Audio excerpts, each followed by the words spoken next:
Hi, my name is Naylor and welcome to my video. So we're going to cover the 6 most common fingerings for pentatonics today, along with some common and less common variations that you can do, along with tips on fingerings and practice tips. So right off the bat, the penta just means 5, like a pentagon.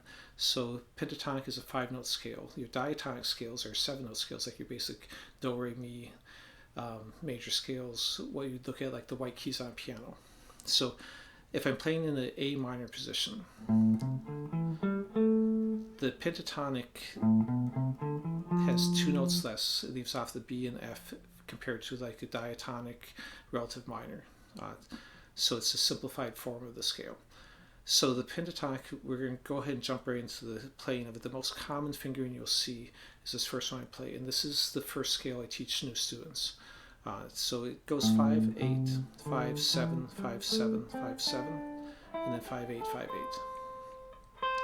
One thing to think about when you're playing this is a lot of beginners make the mistake of when they switch strings, they lift up their fingers and move them to a new string, but that creates a hesitation. So keep this note ringing out while you're reaching for the next note. So there's always a note ringing out, and there's no pause between them. Okay, so that's your basic A minor pentatonic. Now there can be other scales that are considered pentatonic because it's only a 5-note scale. You could really do any grouping of 5 notes, but if someone says pentatonics, this is the 5 notes they're usually referring to. Now you can put this in any key. This shape can be moved anywhere. If I wanted a B minor, I just start on B and play the same scale. If I wanted a G sharp, I start on G sharp. So because the guitar is symmetrical, shapes like a power chord don't change when you move them from fret to fret. So the only time a shape changes is when you cross a B string because that one's tuned differently. But so all this fingerings you're learning on this video can be played in all 12 keys just by moving them to different positions. Now the 5 basic shapes would be one shape starting off each one of the 5 notes. So in the scale there's A, C, D, E, G, and it's back to A again. So we start on A, let's move up to C. So this could be considered a C major pentatonic because I'm starting on the major root of the key on C if I'm doing relative minor on A. So it's going to be 8, 10. I'm starting the second, 4th finger in this case because my very next note's at 7. I could do 1st and 3rd finger and then shift, but in this case I'm going to do 2nd and 4th, then 1st and 4th on the next 2. So the next 2 are 7, 10, 7, 10, 7, 9. Now at this point I'm going to shift forward, even though I could use 2nd and 4th again. Down here I don't want to do that as much. I'm going to shift and use the 1st and 3rd finger at 8, 10 and 8, 10. The reason being, down here you're going to have a lot of vibratos, hammer-ons, pull-offs, bends, and other things that are going to be happening. I don't really want to be on my pinky to be doing that stuff. Now as I'm coming back, if I'm staying in this position, I'm going to use the finger that's closest. So that would be the 2nd finger. That allows me to come right back to these notes. But if I'm just continuing down the scale, then I'm going to use my 3rd finger, which sets me up to do the next note on the scale. So the fingerings on these scales can change depending on what's coming next on them. They're not always the way we'll practice them. So the next scale I'm going to do is the G position of the same 5 notes. So 3, 5, 3, 5. This time I'm using my 1st and 3rd finger because I'm going to be there for a while, and sometimes I'll be doing slides and other things from this position. Then I'm going to shift back 2, 5, 2, 5, 3, 5, 3, 5, and coming back. Now at this point, if you want to go to this, because maybe you're coming to come right back to here, that would be fine. And then you could shift to the 1st and 3rd, or you could stay on that. To some extent, it depends on if you know what's happening next or not. So that's the G position. So I've done G, A, C. Now I'm going to go up to D. In D, it's going to be 10, 12, 10, 12, 10, 12. So 3 of the same. I shift back 9, 12. And you can either use pinky or 3rd finger for this.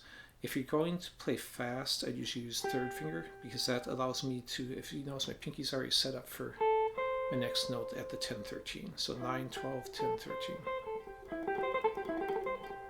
And then it's 10, 12. Coming back, same thing, third finger there. Now at this point I could either go second and fourth or first and third. Really doesn't matter. If I do go second and fourth, then a lot of times I'll switch back to first and third. Last position, E, before we start doing some of the variations and combinations. 12, 15, 12, 15, 12, 14, 12, 14, 13, 15, 12, 15. Now this is kind of the same sort of thing. If I know I'm playing through as quickly, then I'm going to use second and fourth. But if I'm going to be sitting on those notes, I might switch to first and third. Okay. So this. Okay, so those are the 5 basic fingerings. And the relationship between those always stays the same. So if I move my A minor to B minor, I'm still going to have the position that was 2 frets back from it, 2 frets back from it. So the distance between them doesn't change. If you move one scale, you move all 5 scales the same distance. Now, this next scale I'm going to teach is actually, I'd say, the second most common scale, and when I'm teaching students, it's actually the second one I teach. When I first started teaching pentatonics, I would teach all 5. But a lot of people want to go on to diatonic and not spend that much time with pentatonics. And most songs don't necessarily play in some of these higher positions that much. But this sliding position or extended position that I'm going to play next is used all the time. So it's, I'd say, the second most common pentatonic, even though it's a combination of them. So what I'm doing is I'm moving through 3 positions: the G, the A, and the C position. So it's going to be 3, 5, 3, 5, slide. I can either pick that note at the end or slide and just allow the slide to sound it. Then we do the same thing, 5, 7, 5, 7. These are the same notes, just an octave higher. So I'm going to slide again, and then, so as you can see, I'm doing the high part of this C position, middle part of the A, and lower part of the G. Now coming back, I'll usually slide on the first finger. Going forward, I'll slide on the third finger. Basically, I'm reaching the notes I can comfortably reach without stretching, and then sliding for the third note. Now, having said that, when I'm up here, though, sometimes I might be playing here, and I'll already be on the second finger. Then I can just slide right away and then switch back, or I can reach back with the first finger and then slide. Same thing if I'm sliding up here and I'm just going to play one note, then I'm probably not going to switch to this finger. I'm just going to switch to the one that's closest. It's only switching to these fingers when I'm going to hang out there and be playing for a while. So that's the sliding position. Now we'll get into some of the other variants. Blues scale is a very common one. And blues scale is actually adding an additional note to it. So it's not technically a pentatonic anymore, but it's a simple variation. All you're doing is you're adding the D sharp or E flat, which is will create tension in the scale, because if you listen, if I have the A and I hit this note and then I move it up one, it resolves. So anytime you're really close to a note that sounds good, the note next to it oftentimes will create tension because it wants to go that note. So on the blues scale, I'm going to play it just like normal. Add the D sharp, and then when I get up here, I'm going to add, this is my D note again, octave of the same thing. And when I say octave, it just came back to the same note. Going 8 notes up is the same note. And there's that D sharp again. So basically I'm adding at the 8 on the 3rd string and 6 on the 5th string. Okay, now as you can hear, if you stop on those, it's going to create a lot of tension. So most of the time it's passed through either direction. The note on either side will sound better to resolve on. Okay, now if I do the same thing with the sliding scale, I'm just going to show the blues in these 2 most common fingerings. But again, if you find a D note and just raise it 1, you can add that to any of the fingerings we just did. So on this one, I'm not going to slide on the 3rd finger this time. I'm going to slide forward on the 1st finger. That allows me to be in position to play the 3 notes right here. Same thing up here. Now I could continue forward on this. This is my D note, and go up here and do the same thing. If I'm not going to go up there, then I probably won't add that note because I don't necessarily want to end on that note. So then I just end on the D natural instead. coming back down, I'm just going to use these 3 fingers and slide the first finger just like before. Okay, so those are 2 fingers of the blues variation. Some other things that can be added in, they're a little bit less common, but it's still pretty common. It would be adding the C sharp note.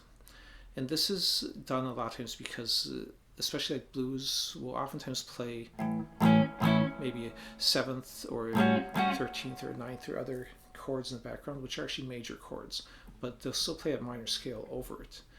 But if I have this major note in the chord and I play the C natural, it creates a discordant sound. This is just an octave higher of that same note. So I wouldn't want to end on that. I'd want to end on a note that's going to sound stronger with the chord that's in the background. So they might still keep the C natural to create that tension, but then resolve on the C sharp, which is the major note, changing from minor to major. Now the higher notes are the ones I most often see that C sharp added in. And keep in mind, if you know where it's added in the 1 scale and you move to a new key, like again B minor, I can still add that in the same spot wherever I move the scale shape to. Now you also have a C natural in other spots. You could add these in these places too. I don't see it done as often. More often I will see it done here, where you might have something like that going, or in the higher octave. That's a C sharp again. And there's that C sharp major again. So another common variation, especially, like I said, if you have major chords going in the background. Another variation you could do, you can also, with the same sort of idea, add this G sharp. Not as common as the other 2, but again, creates tension to resolve back to the root. So you can be doing something and it gets stronger resolution by adding that. Now, with that in mind, then really we've added the potential of a chromatic note or note that's outside of scale in between all of our whole steps, if we put all 3 of those in. Now, usually you won't necessarily do that all at the same time because it's just gets to be too many things added. You might add one and then play a lick and then add another one. But you could practice as an exercise actually adding all those in. And that would work best on that sliding scale because that's all whole steps rather than the one where you've got the minor third distance. So then that would be like this. And then I can shift forward. I'm actually playing this note a second time just to, again, get these groupings of 3, because most of the time these can be done in a grouping of 3 and not necessarily all these at the same time on it. And to get there to be not a pause, when I shift, I keep that finger down when I move my fingers forward. Same thing when I come back down here. I can scrunch my fingers up so there's less time. That will allow a quick change between the different ones. And you can add these in as like a quick riff and then go right back into your pentatonic scale. Okay, I'm going to show one more variation. There are other ones you can do, and maybe I'll make a second, I probably will make a second video, then you can show some of those in. So another variation on a sliding one. Instead of sliding it this time, we're going to finger it differently. We're going to reach for that last note, which allows us to do pull-offs or hammer-ons across those notes, or just get a quicker riff that's a little bit more, doesn't really sound like pentatonic as much, because most of the pentatonic ones have 2 notes on the string, and by putting 3 notes on it gives a little bit more of the diatonic sound, even though it is the exact same notes we had just played. And that's the same thing like I've talked before. Keep the finger in place so you can buy the time to shift your hand forward without there being a pause. Okay, I'm going to do a quick solo now just to kind of put in a bunch of these different ideas in the playing mix. So the solo I'm doing is somewhat improvised, but it's somewhat planned out because I planned out wanting to use a lot of the different positions that we were just doing. All right, here we go.